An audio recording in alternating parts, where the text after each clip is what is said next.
Very good. Good evening and welcome to the Paso Robles Planning Commission meeting of November 9th, 2021. I'm Chair Mark Kogler. I'd like to call this meeting to order, and we begin as usual with the Pledge of Allegiance. If you'd all rise and face the flag. I pledge allegiance to the flag of the United States to the republic which stands one nation under God.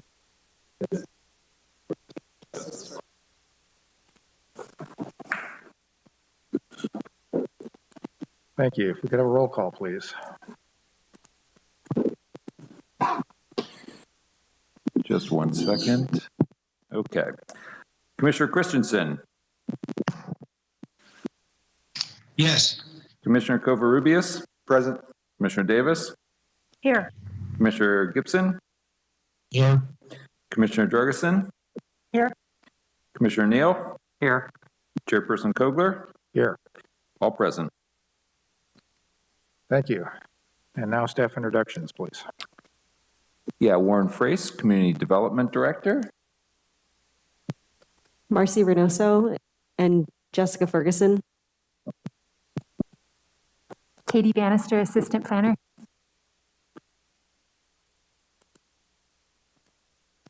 And then remotely, we have Darren Nash, David Athy, City Engineer, Darcy Delgado, our Associate Planner, Lori Wilson, our Assistant Planner, and our Deputy City Attorney, Isaac Rosen, is also on the call. Okay, thank you. Item E on our agenda is general public comments regarding matters not on the agenda this evening. We don't have anybody present in the chamber. Do we have anybody as a call-in?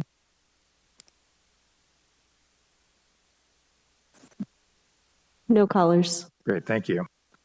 Okay, we'll proceed to item F. Are there any agenda items this evening that are to be tabled or rescheduled?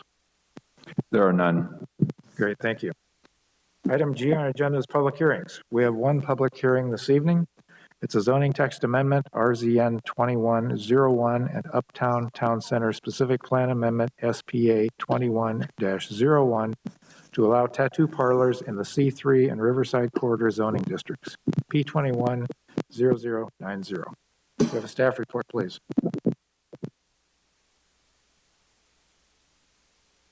Okay.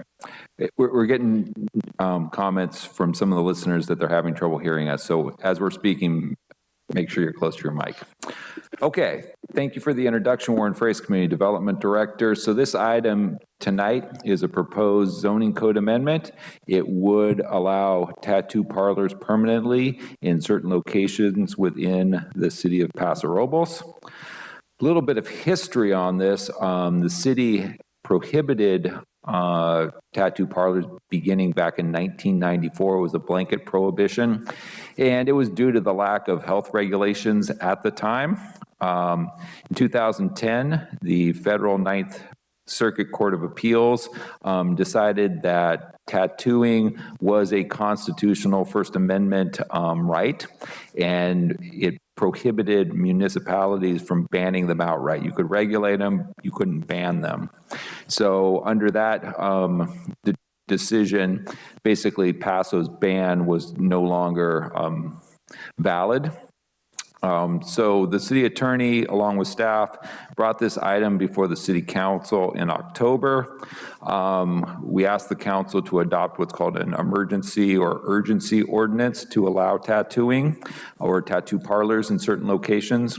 The reason for the urgency ordinance is we were starting to get inquiries, and if the city continued to try to uphold the ban, it was possible we would end up with tattoo parlors in less desirable locations within the city.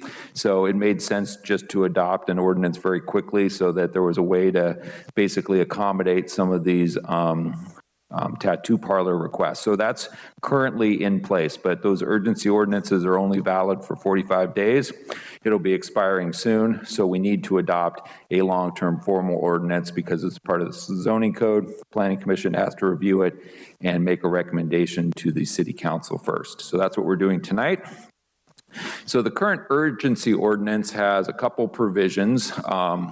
One is that tattoo parlors are only allowed in the C3 which is the area out there on Golden Hill where Lowe's is generally. And then the Riverside corridor, which is basically on the west side of downtown, kind of west of the railroad tracks, east of the railroad tracks. It requires that tattoo parlors be separated by 1,000 feet.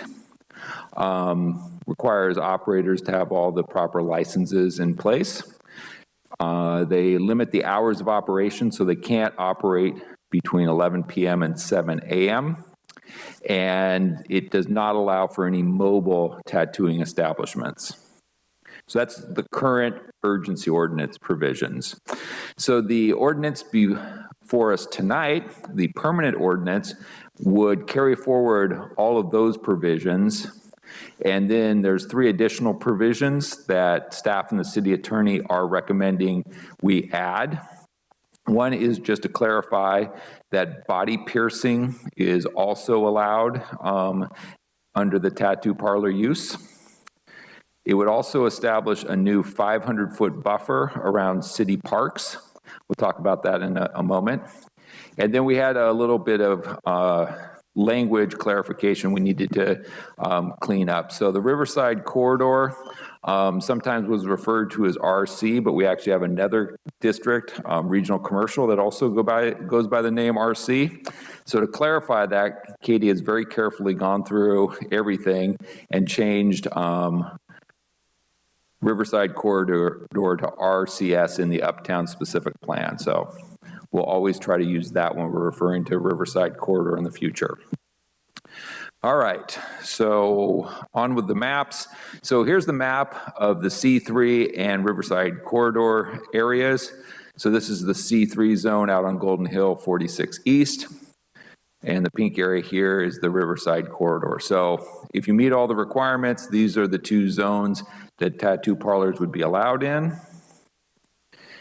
And then these are the locations of city parks with a 500-foot buffer around them. So anything shown in orange would be areas that wouldn't be allowed for tattoo parlors within those districts. So you have a knockout here around Barney Schwartz, but there's not really any commercial uses there. One of the issues that came up when the city council was looking at the urgency ordinance, they were worried about tattoo parlors in residential zones. The RCS is a mixed use zone, so we do have residential there. There wasn't really a way just to prohibit them in residential zones because of the mixed use zone and residential moves around.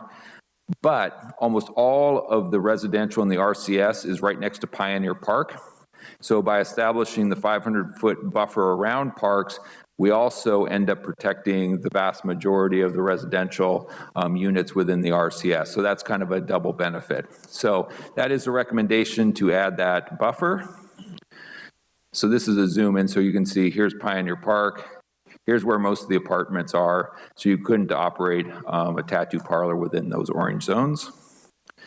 There's a couple other areas that come off of the City Park downtown and Robbins Field that take out some of the areas, but we still have quite a few areas along the Riverside corridor still available. There's Barney Schwartz. And then the other item, this wasn't part of our recommendation, but we wanted to bring it up as an issue, and it's something the Planning Commission could consider, which is also to establish a buffer around schools. There's only one school that potentially is within 500 feet of any of these zones, and that would be Flampson Middle School. So we just have a couple little lots on 26th Street that are in the RCS. So potentially we could also add the buffer for the middle school, and that would prevent it from being in these lots right here. This is basically kind of the Paso tank industrial area. So it's probably not an area where you'd have one anyways, but it is something the commission could consider. There's findings attached in your resolution establishing the need for this ordinance. You have different options. Staff is recommending option 1, I think, or maybe it's option 2, which is to adopt the draft resolution. That would make the recommendation to the City Council to adopt the ordinance. You could make modifications to the draft ordinance as we move forward. And that'll conclude staff's report.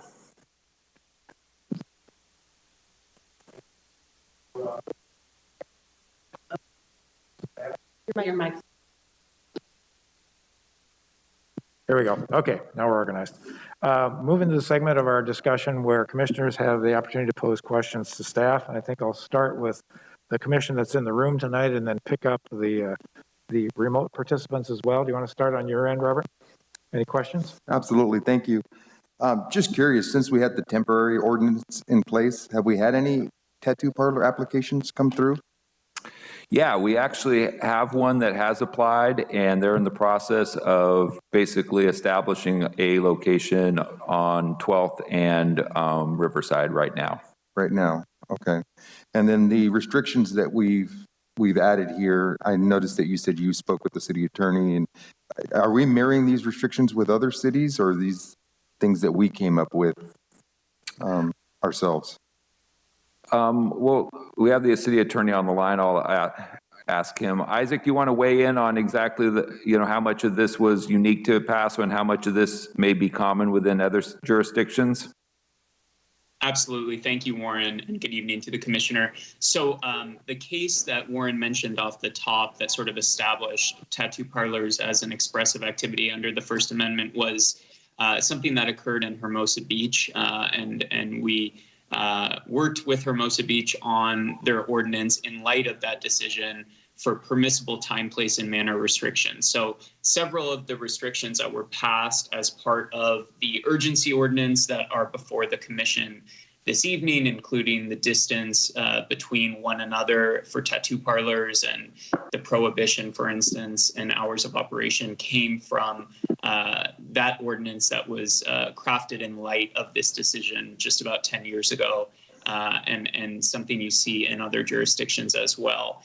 And then we are also adding, specific to Paso Robles, and in light of the discussion by the city council during the urgency ordinance hearing, that 500-foot buffer around city-owned parks, as Warren mentioned, was meant to address some comments that were described on the record when the council considered the urgency ordinance.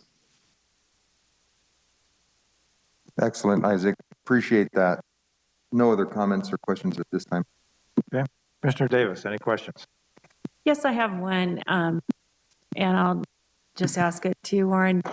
I know there was this issue in the spa industry, and it has to do with licensing.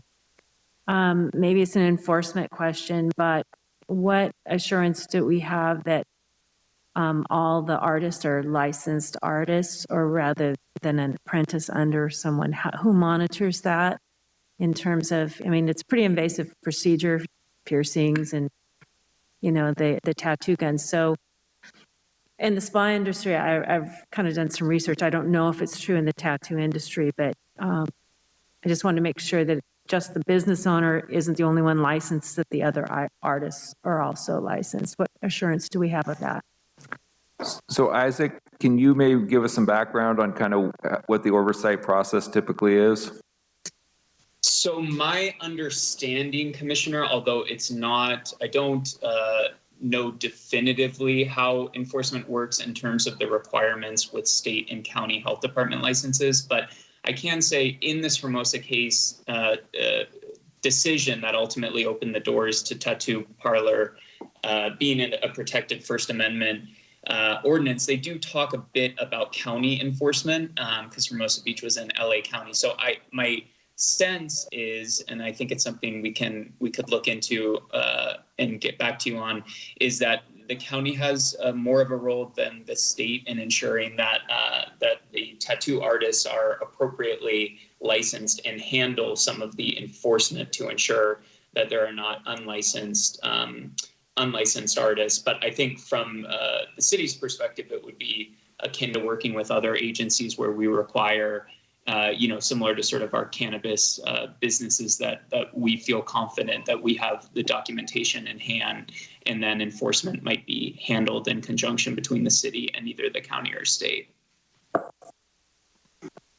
But no real specific clarity on what that regulatory agency might be on the health and well-being of the consumer? I believe the county has more roles. There are some state standards for tattoo artists, but I think from an enforcement perspective, outside of the state licensing requirements, I believe it occurs more at the county level. Okay, thank you very much. That's all I have for right now. Hey, Isaac, just a question from staff. The ordinance refers to the operator of the tattoo parlor, but I think the commissioner brings up a point about potential other employees under the operator. Is that something that can be clarified, that it would be anyone, conducting tattooing that would be subject to that? Yeah, I think it's a great opportunity during the public hearing and in light of the commissioner's comments, Warren, to certainly something we can look into for purposes of the recommendation, and that can be built into the recommendation to make sure if that's the consensus of the commission, both that staff looks into it and that the permanent ordinance that goes up to city council has some clarity and ensures that to the extent feasible, any operator or artist that's a part of the establishment is properly licensed. Commissioner Neal, questions? No questions. Okay. Commissioner Jorgensen. Yes, thank you. Mr. Frace, could you put back up the map that you had of the different zoning areas, particularly the one for downtown? I think you had an enlargement of downtown. Is that the map you want, or you want the zoom ins? The zoom in, if you do have one, of the just at the downtown. I think this is the tightest one I have. Oh, okay, all right. That might be. Could you just tell us then? Thank you. That helps. I think I can tell what streets the edge of that is on, but could you clarify? It looks like Pine and Railroad would not be. Anyway, just if you could be clear on where the edge is, particularly in the very specific downtown area, like between 13th and 10th. So within the downtown zone, which is right along here, the edge of the RCS is the railroad tracks. So anything west of the railroad tracks, which is this downtown core area, would not permit tattooing. It's only east of the railroad tracks until you get past 24th Street, and then it's on both sides of the railroad tracks, kind of up in this zone. Okay, that's great. I just was not able to discern specifically downtown. Thank you. That answers my question. Mr. Gibson, any questions? No, I have no questions. Thank you. Yeah, thank you. Commissioner Christensen, any questions? Yes, thank you. Warren, can you put up the proposed school buffer, please? Yes. And my question is that a suggested addition to the current ordinance that we're looking at tonight? It's just an option. Staff is kind of neutral on this. We don't think it serves a great purpose, but it might not be a bad idea to have it either way. Yeah, in my opinion, I think it's a good idea. But okay, so that clarifies it for me. So we would have to propose adding that in as part of our approval or disapproval. Okay, thanks. That's my only question. Appreciate it. Thank you, Commissioner Christensen. I have no questions at this time either.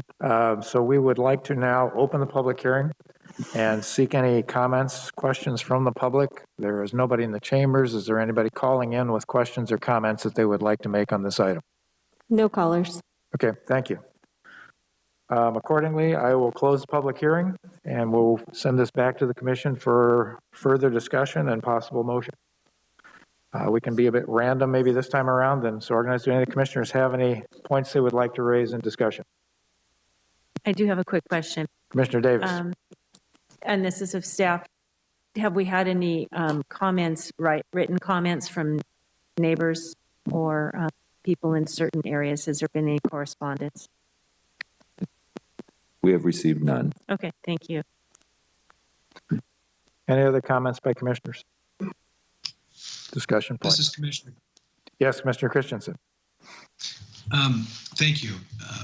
I would like to make a recommendation to my other commissioners that maybe we suggest adding the school buffer. That's my opinion. And I think it's actually, might as well do it now while we're in the process. And it may not be a large factor for anything running forward in the near future, but I could see that possibly down the road, we could be addressing it again in say 10 years. And I think it would be just a smart little addition to this ordinance. And that's all I have to say.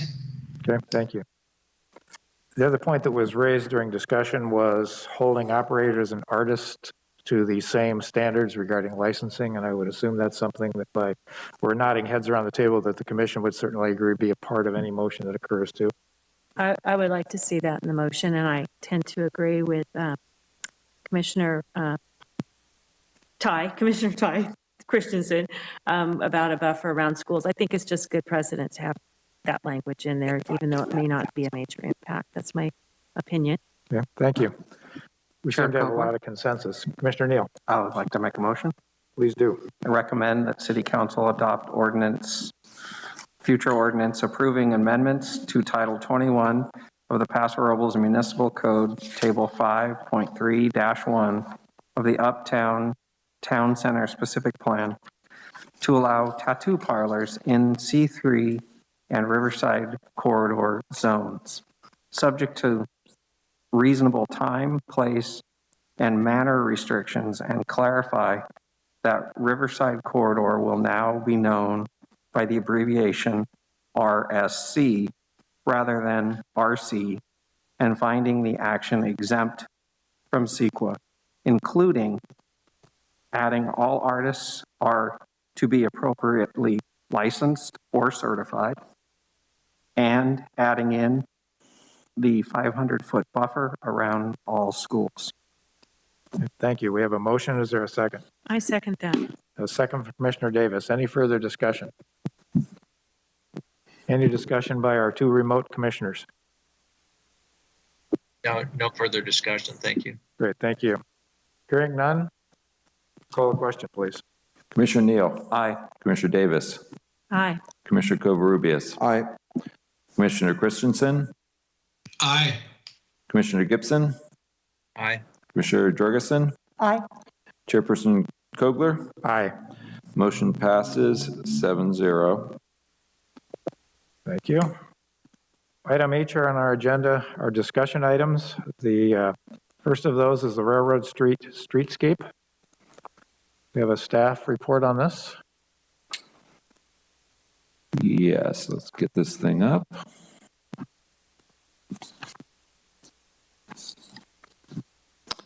All right, thank you, Mr. Chairman. Warren Friskin, Community Development Director. So this item is actually a report back from the Railroad Street Ad Hoc Committee that was formed by the commission. So a little bit of background on this. Back in May, there was a discussion about the future of Railroad Street by the Planning Commission. At that point, the Planning Commission determined that they wanted to appoint an ad hoc committee to look into kind of streetscape design issues and then report back to the Planning Commission. So Commissioners Christensen, Kogler, and Jorgensen were all appointed to the Railroad Ad Hoc Committee. So basically, kind of the overall mission of that committee was to develop a streetscape standard for railroad street frontage improvements. They conducted 5 public meetings along with staff. And at this point, they have formulated a recommendation for the commission to consider tonight that we'll be presenting. And in order for this to actually become an adopted standard, it will require additional action by the city council to actually adopt an engineering standard that then can actually be a requirement of future development. So we're kind of in an intermediate process moving forward. So in terms of engineering standards, what are we talking about? So the city actually has an adopted book of standards. This is adopted by the city council. So whenever a project is built in town, whether it's a subdivision or new commercial development, that sort of thing, and they have to put in sidewalks, sewers, driveways, lighting, whatever, we have this manual that has the details for all those sorts of things. So if this moves forward, whatever these standards are for Railroad Street would get incorporated into this booklet, and then as projects are built or improved along Railroad Street, they would use this. So this would basically lock this in as a permanent long-term standard, which would ensure the consistency, which was one of the primary issues I think the commission was originally concerned with, was just consistency along railroad. So that's the end that we'll need to get to on this. So just a little bit of background just on kind of what the committee process was. What really kicked this off was this project that was proposed on Railroad Street. This is where Lush Limousine currently is. So we had this proposal basically to redo that building, and turn it more into kind of a food and beverage use. And as part of this, they were wanting to redo their frontage to clean that up to match the character of the building. But at DRC, it became obvious we didn't actually know what we wanted along here. So that was kind of what got this process started, was to get to where we could have an established standard for Railroad Street frontage improvements. So part of the discussion was looking back at the Railroad District Corridor Plan that was adopted or basically created back in 2017-18. So we hired a consultant, Wallace Group. They kind of came up with this visioning process for Railroad Street, which was to create kind of an interesting, kind of warehousey, industrial character district that kind of incorporated railroad themed elements into the streetscape. So everybody really liked this idea, but it lacked the level of specificity that we could turn it into a standard. So that was kind of the starting point, is how do we take this vision that everybody really liked and take it to an actual standard where we could actually build something with it. So that's where the committee started. So they did some research. We did a walking tour of Railroad Street. We walked around the downtown as well and just kind of looked at what was there. And one thing we also looked at was within the downtown, what were we doing with streetscape and street furniture? So we looked at the current standards, and it's more of a formal. We use kind of the black metal furniture, the benches, the trash cans. There's the inlaid bricks and things like that, which has a really nice character. It's appropriate around the park, but it's more of kind of a formal character to it. So we quickly decided, I think the committee, that they didn't want to take this and make this the standard for railroad. They wanted something that was uniquely different than what we were already doing around the park. So we went through a series of exercises, just kind of brainstorming, looking at things, different elements and features. So there was a couple meetings just discussing what all the options were. Different committee members went back and did research on different things, and we started kind of build a list of things that we thought might work well on railroad that were refined as we went through the meetings. And we talked a lot about these kind of thematic railroad elements that possibly could be mixed in. I think everybody thought that that would really make it unique if we could figure out how to have some railroad character elements in the streetscape. And we looked around at other cities just to see what was being done in other cities. I think this image here, Commissioner Kogler found, of Greer Station, South Carolina, and I think everybody agreed if we could create something like this, that would really be ideal for railroad. So this kind of became the vision for what we wanted to do, with the overhead catenary lights, kind of the raw iron streetscape furniture elements, the landscaping, the lighting, the whole thing. So this kind of became the vision that we tried to put together into the guiding principles for Railroad Street. So this is what we ended up coming up with for Railroad Street. So this would be 12th Street looking south down Railroad. So this is Paso, heating and air conditioning right here. So we take a lot of elements together to kind of create this industrial charactered streetscape here. So we've developed kind of a vision statement. It reads, the Railroad Street District is envisioned to reflect the pre-World War II era of steam-powered locomotives and railway industrial districts characterized with breweries, speakeasies, artisan studios, and small shops. The Streetscape Palette will be characterized with unfinished iron, railroad-themed elements, and looped furniture that reflects the wheels and gears of the steam era. So this is kind of what we ended up coming up with. So you have the lighting fixtures, the trash cans, the paving elements, banding along the edges, some of the thematic railroad character elements, whether, maybe we have some decorative semaphore features, a unique branding feature for the district that could be repeated on signs, the overhead catenary lights, uniform street trees, those sorts of things. And then we also envision there's a lot of kind of backyards along Railroad Street that are just kind of fenced and underutilized. Working with the private parties that own the property, it would really be nice to see a lot of that converted into seating spaces, maybe kind of private plazas, dining areas. As we take the parklets out, there is going to be a need for new areas for outdoor dining, since that has been very popular. And there's actually a lot of opportunities kind of in some of these yard areas to create that. And then there's also been the idea of murals along Railroad Street. We have studios on the park that is a really popular artist studio. If we could create some additional art features along there. And that was part of the original district concept plan, was the idea of murals. So that's been included in the vision as well, that some of these blank walls might be ideal for that.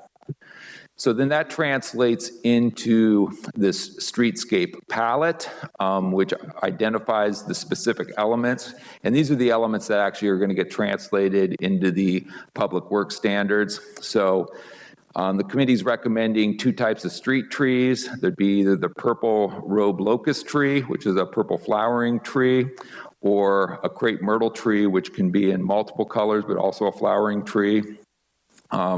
Company of the tree would be the tree grate. Trees would be about 50 feet on center. There'd be a 5x5 unfinished iron grate that would accompany that. Light poles, we would use this kind of retro style pendant light. PG&E actually will install and support this light. We can get this in multiple colors, so it would be in kind of this brown rusty color. It would be a cantilevered light off of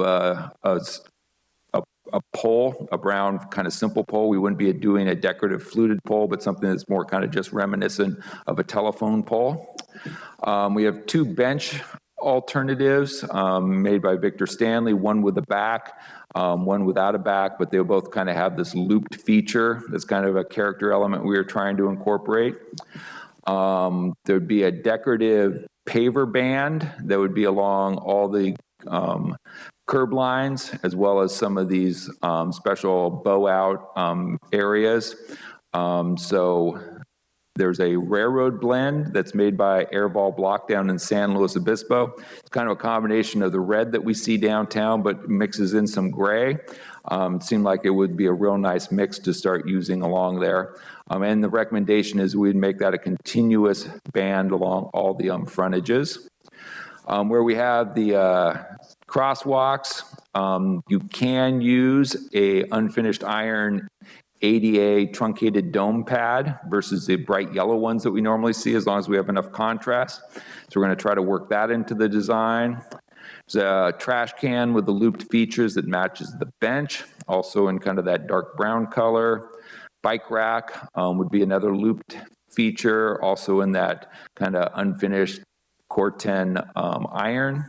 And then finally, we have the overhead catenary lights. We're still got to work this out with PG&E and the fire department exactly about how the standard goes in. I think this is probably the trickiest part of the whole project, is figuring out how to do these lights, but it is one of the key character items that we're trying to do.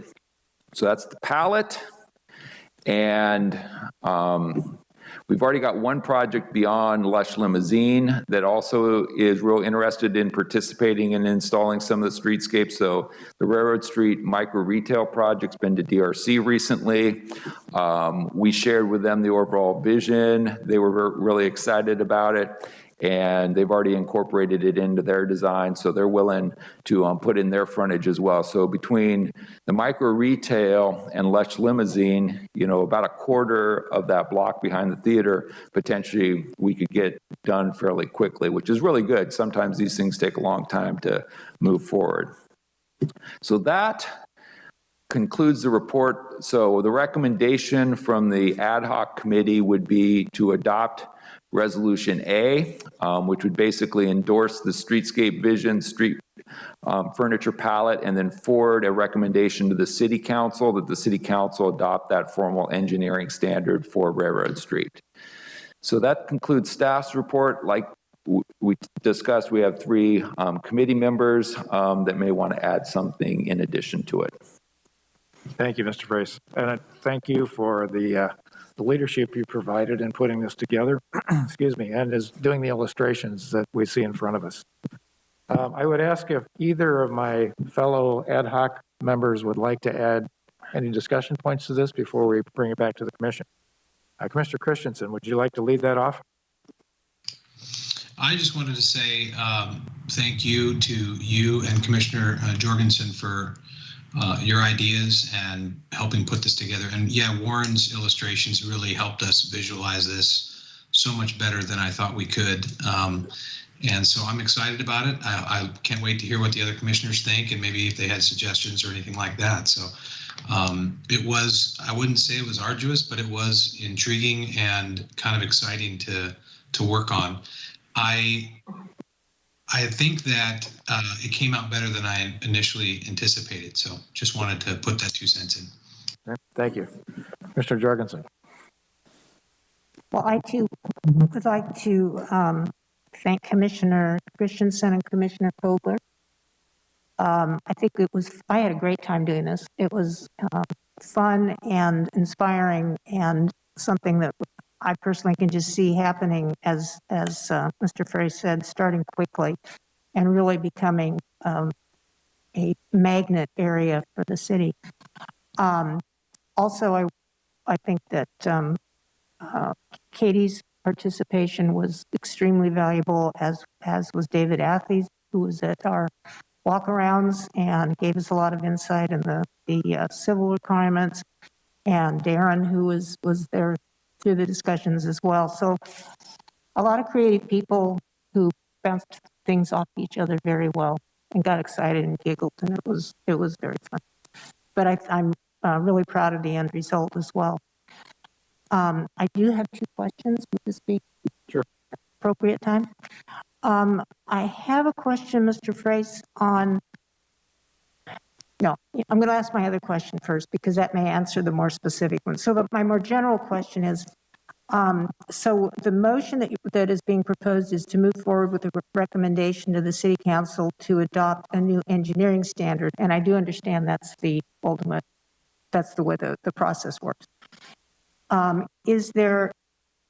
Would it be appropriate for the council to include in a recommendation or a request for the City Council to consider funding the next step of design, the next step of specificity for branding, signage, as well as some of the technical designs of the lighting, the quality of the lighting, how much lighting do we need, what type, and so on. Would that be appropriate in this evening to do that, or is that a parallel process? I think that would be a good idea. Okay. The council won't be able to take action on it probably yet, but the next budget, the 22-24 budget, which is a 2-year budget, that'll be starting at the first of the year. It has to be adopted by June. So this is the perfect time, I think, to just kind of get a placeholder in, get people thinking about it, because staff does envision that as the next step, is that if we really want to move this forward, we do need to get this into the next budget and have some, decent funding to move this along. So Okay. I think if you added that, that you'd want this considered in the upcoming budget cycle, that would probably be adequate just to kind of raise the issue. And then as we move into that budgeting process, we can kind of refine that further. Okay, all right, good. And then I do have a specific question. For example, the rendering that you have shown right now shows the pavers in a continuous, as much as continuous can be. This is all a renovation. But the concept of a continuous paver edge of some width between the curb and the sidewalk. But the one that is shown for the specific project, the micro retail, doesn't show that. So I guess this is kind of backs up the question about having a conceptual or schematic design, because there's a lot of little details we want to make sure are consistent. So yeah. So what happened? The committee was going back and forth about the paver band. So we actually provided this view to the micro retail folks before we had updated the standard with the continuous band. And they know that what we gave them was just kind of a work in progress. So the recommendation would be this design with the continuous band, and then Lush Limousine and micro retail would follow that. So it was kind of just the process. We were going back and forth and things were moving fast. okay, thank you. That's it. Thank you. Chairman Kogler. Yes. Chairman Kogler, this is Commissioner Christensen again. I just wanted to piggyback on that really quick from Commissioner Jorgensen. I agree. I feel like the lighting is an absolute essential part of this. And so if we can make some type of effort to push that part of it along with the city and some of these other improvements, I really believe that that's crucial for this entire concept. Thank you. Sure. Thank you. My 2 cents worth is I think this concept, and now the expansion of this concept, came along at just the right time, in that we've seen everything from micro retail to parking for the Paso Robles Hotel to the Lush Limousine. Lots of things happening in this small corridor, and I think it's really an opportune time now to solidify what we want and what the city's expectations are. I think this is a great next step, and I think it has been talked about already, making sure that there is some nod to the budget being considered for taking this a step further with some of the detail that's necessary will again lead us towards this goal of getting this corridor to look something like what's illustrated here. So I think this is a great path, and I think it's high time that this was put together, and it was the right time for this to be put together. At this point in time, I'll open it up to other commissioners for your reactions, your comments, anything you'd like to offer. Yeah, I'd like to add a couple comments. I think kudos to the ad hoc committee. This is phenomenal. I think this is great. Couple questions real fast. Does any of this trickle over to the north side of 12th Street, across the street at all?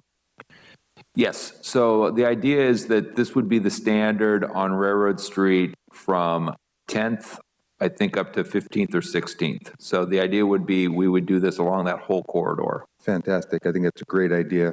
Any thoughts on the parking? Is this going to change the structure of the parking along that street at all? Not necessarily. You know, originally when this whole process started with Wallace Group 5 years ago, the idea was we were going to try to put in diagonal parking on Railroad Street and make it one way. And we did all these different designs, and no matter what we did, we couldn't pick up any more parking beyond what's there with just parallel on both sides. So that's when we kind of converted it from a parking plan into a design plan. So the idea is we'll continue with just the parallel parking on both sides. I think there's a lot of gaps in the parallel parking due to driveways and mismatched frontages and stuff. And I think as you clean this up, we'll probably be able to make the existing parallel parking more efficient than it is. So hopefully we will pick up a minor amount of additional parking. Okay, thank you for that. And I think just more of a last comment, I absolutely agree that I think the Canterbury lighting is, to me, I think that would be the thing that's going to bring it all together visually. So I would agree with the ad hoc committee that that's a really important feature to consider. That's all my questions. Thank you. Other commissioners? Commissioner Davis? Yeah, I love the concept. I really do thank the committee and staff for working on this. I've been curious. I've been waiting to hear what it would entail. And I just think it's something that the community will embrace. And I think, like Mark said, the timing was just perfect with things that we're seeing in DRC to kind of talk about this right now. It would be a happening place, desirable place for more businesses to participate. And I think just a very welcoming place for our tourists and our citizens. I love the lighting idea too. I think everyone likes that visual. I can be the practical person for a moment, and I think I heard Warren say that it will be a bit challenging. I had the chance to talk to Mark Perry, who was worried about the height of the original railroad sign. Can the garbage trucks get in there? And so I think that's probably some of the equation that you were referencing. Yeah. But I would not give in on the lighting. I think it adds so much to the whole overall look. And just what I see here, Warren, if these are your graphics, it's just very appealing. Thank you. Thank you. Commissioner Neal? Well, I could go on like everyone else has, but I think I won't. But I just mentioned that the city of San Luis Obispo installed in the last year and a half catenary lighting on Palm, Monterey, Higuera, and Marsh. So we may want to check with them to see what they did and how they did that. So that's Good my only point. comment. Thank you. Commissioner Gibson, any comments? Yeah, two basic reactions or feelings. Although I do want to echo, I appreciate all the work that the ad hoc committee and the staff has done.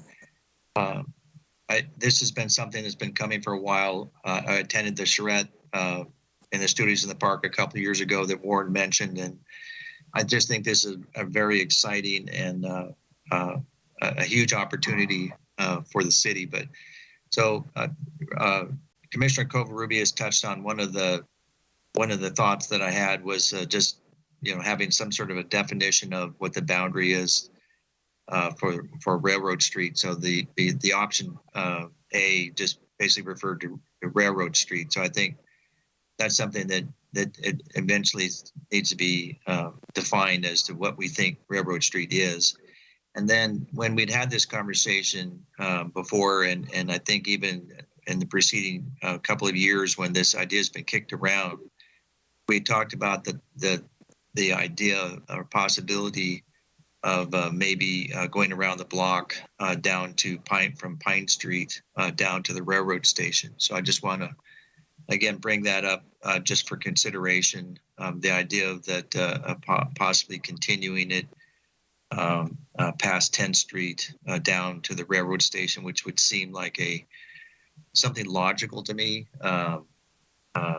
just because it is the railroad station and we're trying to have a railroad street. So the second thought is, and I've been thinking about this quite a bit, is that as Commissioner Davis indicated, as it came up in DRC, it's been come up in DRC about different projects. And my thought on is that just similar to like how a city of Solvang developed their area, or a city has like a Little Italy, or you have an Alvera Street. And don't get me wrong, I really appreciate this concept of what I'm seeing so far, and I fully support it and embrace it. But the question that came up in DRC was the idea of when you're developing something that is going to, in essence, have a feel or create an experience for people that are walking or going through this area. What do we do with the buildings? And it actually had to put us on pause on one building that was proposed on DRC. And the question being that, if you just limit what we do to the streetscape and, lights and papers, but the building is out of character, do you have a consistent vision, or do you actually fully accomplish what you're trying to do, which is stated as a a feeling of a pre-World War II characterization. And my thought is no. So I guess that both the thought and probably a rhetorical question at this point is, would it be possible to have a sub-element within the uptown town center that kind of more narrowly defined the nature of the architectural style? Or is what, speaking for myself, what I had suggested on one of the projects was didn't really have anything to do with the footprint of the project, but it had to do with the materials that were used and what the materials and the that were used would portray. So those would be my two thoughts. But overall, I think this is fabulous. I really hope that we can get this started soon. Thank you. Thank you. One response I would provide is that early on in our ad hoc meetings, we did talk about the boundaries in some detail of this corridor. And we certainly talked about connections to the railroad station. And I think that's potentially something that can be explored beyond this. I think our focus tended to be more on the blocks that have a lot of things in common right now in terms of kind of the urban form. The narrower street, the closer buildings, you lose that once you get off Railroad Street at 10th. So I think we were going for the continuity that we could get between all of what I'll call Railroad Street from 10th on up to the north. And we certainly could consider something beyond that in the future, but it really was something I think we kind of discounted initially. Given the construction of the hotel and things that are to occur to the south of the 10th, it kind of cut it off to a degree. Any other comments or reactions?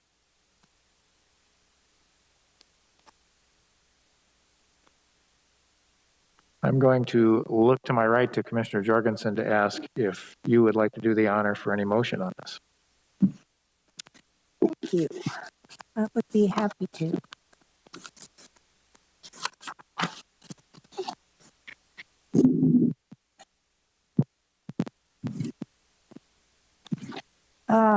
I move that that the Planning Commission recommend to the City Council adoption of the vision and street furniture palette recommended for the Railroad Street design concept. I beg your pardon, the Railroad Street streetscape vision and street furniture palette. And that the Planning Commission suggests to the City Council consideration of including in the 2022-24 budget cycle funding for a professional schematic design to be developed for Railroad Street let's just say for Railroad Street, so that further implementation can be consistently and applied in detail. Thank you. We have a motion on the floor from Commissioner Jorgensen. Do I hear a second from Commissioner Christensen? Yes, I second that. Thank you. Perfect. Thank you. Any further discussion on this item? This is Commissioner Gibson. I was listening to Commissioner Jorgensen's motion, and could it be clarified that I'm looking at the option that you were recommending? You just faded out on us, Commissioner Christensen. Gibson, I'm sorry. Thank you. I said I'm reading, looking at the motion while I was listening to Commissioner Jorgensen, and specifically what I did not hear, and I just want clarification, was recommend the City Council that we adopt a new engineering standard. Commissioner Gibson, we're having a bad connection and aren't able to hear you. Theo, why don't you turn off your video, and that might help your audio.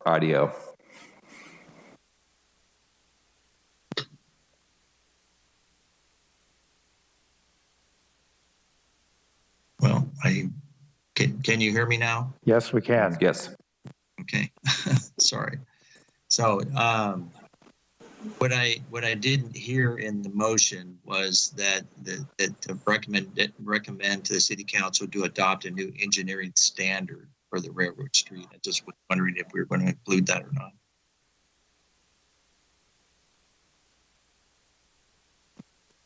That was the intent, Yes, right? that's the intent. I'm sure that is the more appropriate wording. So Yeah, yes, that's in the resolution, so. yes, I'm sorry. think that's covered. I couldn't find the resolution at the proper times. That's why I was winging it. That's fine. Just for clarification, Commissioner Gibson, my understanding is it's the resolution that did include that language. The basic addition was the tie to future funding. And I have no problem with that. And I appreciate Commissioner Jorgensen it sounded like she was, as she said, couldn't find it. She was kind of winging it. But I have no issue with that. I just wanted to make sure that we got the part about developing a new engineering standard for the Railroad Street along with everything else. And I fully support the funding. Okay, thank you. Any further questions or comment discussion points by the commission prior to a vote on this? Hearing and seeing none, I'll ask staff to please call the roll. Commissioner Jorgensen? Aye. Commissioner Christensen? Aye. Commissioner Gibson? Aye. Commissioner Neal? Aye. Commissioner Davis? Aye. Commissioner Covarrubias? Aye. Chairperson Kogler? Aye. Motion passes 7-0. Thank you. We look forward to seeing this continue to move along. Our next item on the agenda is the review of minutes from the Development Review Committee on October 25th and the Planning Commission on October 26th. Are there any changes, corrections, or comments on either of those items of minutes?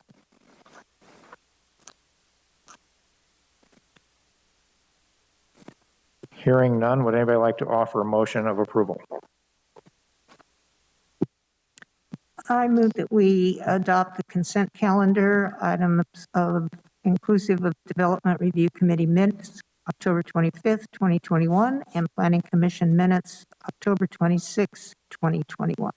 I'll second that motion. We have a motion from Commissioner Jorgensen, a second by Commissioner Davis. Are there any further discussions, questions? If not, please call the roll. Commissioner Jorgensen? Aye. Commissioner Davis? Aye. Commissioner Neal? Aye. Commissioner Covarrubias? Aye. Commissioner Christensen? Aye. Commissioner Gibson? Aye. Can you repeat that, Field? Commissioner Gibson? Aye.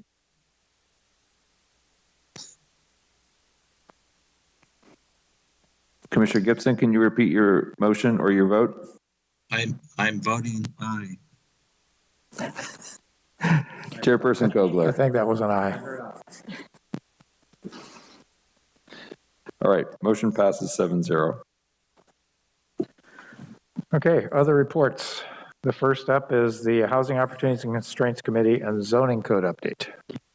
Yeah, so the consultant is continuing to make good progress. They belong, but at the same time, keeping detailed kind of tracking of where things were and where they're moving to, because we know as we get into the adoption of it, everybody's going to want to know what's new and what's existing and what just moved but is the same language. So they're doing a lot of good background work getting organized so that as we get further into the process, we'll be able to track exactly what the changes were. So that's going on. Probably the next housing constraints meeting with the holidays coming up and whatnot probably will be January at this time is our expectation.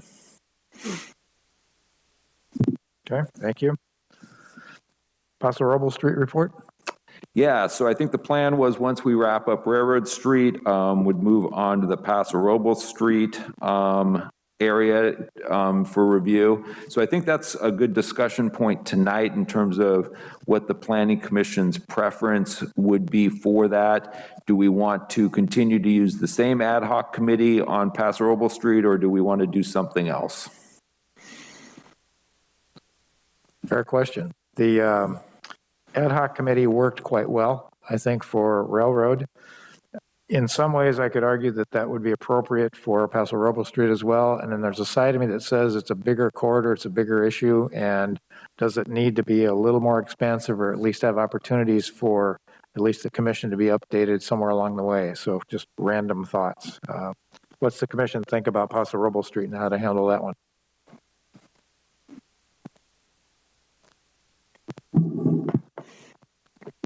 Commissioner Kogler, yeah, that's going to be a daunting task. Paso Robles Street, as we all, I think, are aware, needs a lot of work. I think maybe at least adding another ad hoc committee member, possibly. I mean, the committee did such a great job on Railroad, seems to be functioning well, but that is a lot of pressure, a lot more time commitment again on another committee. So I certainly understand that.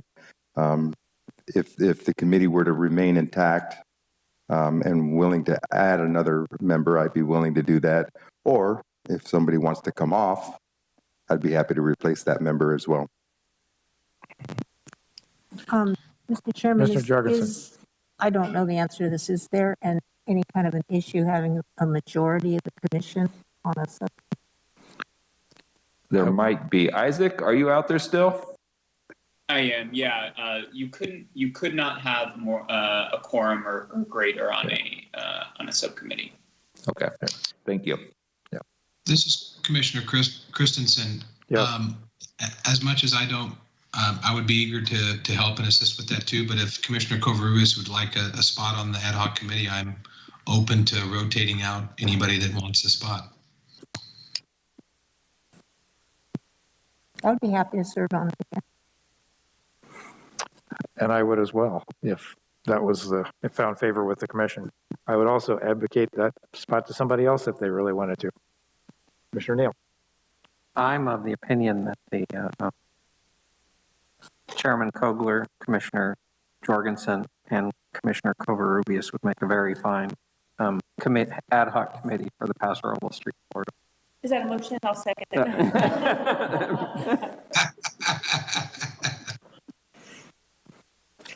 That could be an approach, I think, that we're certainly willing to undertake. I do think if we seat that group as an ad hoc committee, the first meeting, we might strategize a little bit about the breadth of this project relative to that we incurred with Railroad. And I think it's more expansive, at least with commission input, public input, a lot of things maybe along the way, and probably some property owner outreach as well. So, but those are things that we can discuss when we kind of get organized. This is Commissioner Christensen. Yes. I would say I would agree with that. I think that it would be a great idea to bring it back, occasionally with more information for the commission to maybe have some notes sent their way to the committee in some respect, or some input in some respect. But I would agree with that. It's going to be a bigger, daunting task. Okay. Mr. Frace, does this require a motion, or how did we seat a group to do this last time? Yes, Commissioner Davis, sorry. Warren, I don't know what your thoughts are, but remember, we had Cal Poly make some presentations. There might be some concept drawings that would help that committee start their dialogue. Yeah, we definitely do have some work from Cal Poly that we'll want to revisit. Okay, I think just a thought there. That's a good reminder. I'd recommend we just make a motion to appoint a new ad hoc, and then we can start moving ahead. Okay. Anybody like to offer such a motion? I would. Mr. Neal. I'd like to move the formation of an ad hoc committee for the Paso Robles Street corridor, and that ad hoc committee be made up of Chairperson Kogler, Commissioner Jorgensen, and Commissioner Covarrubias. I'll second I'll that. second that. We have a motion by Commissioner Neal, a second by Commissioner Davis. Any further discussion? Hearing none, we'll call the question, please. Commissioner Neal? Aye. Commissioner Davis? Aye. Commissioner Covarrubias? Aye. Commissioner Christensen? Aye. Commissioner Gibson? Aye. Commissioner Jorgensen? Aye. Chairperson Kogler? Aye. Passes 7-0. Thank you. Good, thank you. Next item on our other reports is the DRC rotation schedule. It lies in front of you in the meeting right now. Is there any changes, any schedule conflicts any of the commissioners have that we can resolve?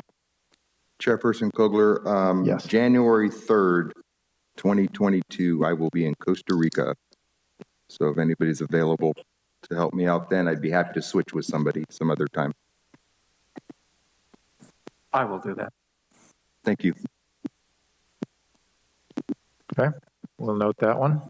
Any others? Hearing none, we'll move on to Planning Commissioner comments.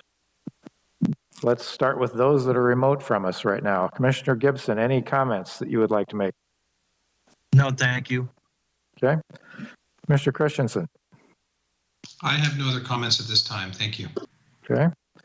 Mr. Jorgensen. My only comment tonight is that I'm really excited about the direction that we've started for Railroad Street. And I think that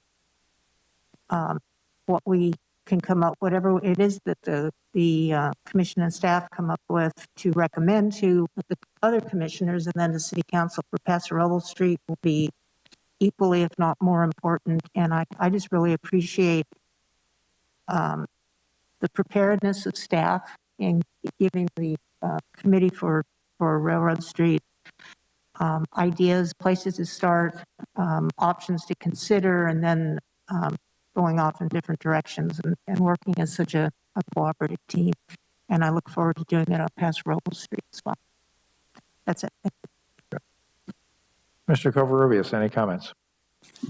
Just echoing what Commissioner Jorgensen just said. Great job by the ad hoc committee and staff on the railroad presentation. Well done. Mr. Davis. Yeah, I'm on that same line of thinking. I've been on the commission for a while, and we respond to a lot of agenda items, but it's one time where I think the Planning Commission took the initiative and is passing along something really thought-provoking, and I think that would be a great thing for this body to do, things like that. So I want to compliment that group. Okay. Mr. Neal. No comments. Okay. And the only comment I would like to add is kind of building on the Railroad Street experience. I'd like to thank David Athey, too, for his participation. It's easier for us that are planners or planner-minded people to get in a room and can see some ideas, and David was right with us, and I appreciated his input and sometimes his practicality that came into that equation as well. So it went very well, and I trust the same outcome we can hopefully effectuate for Paso Robles Street. Staff comments.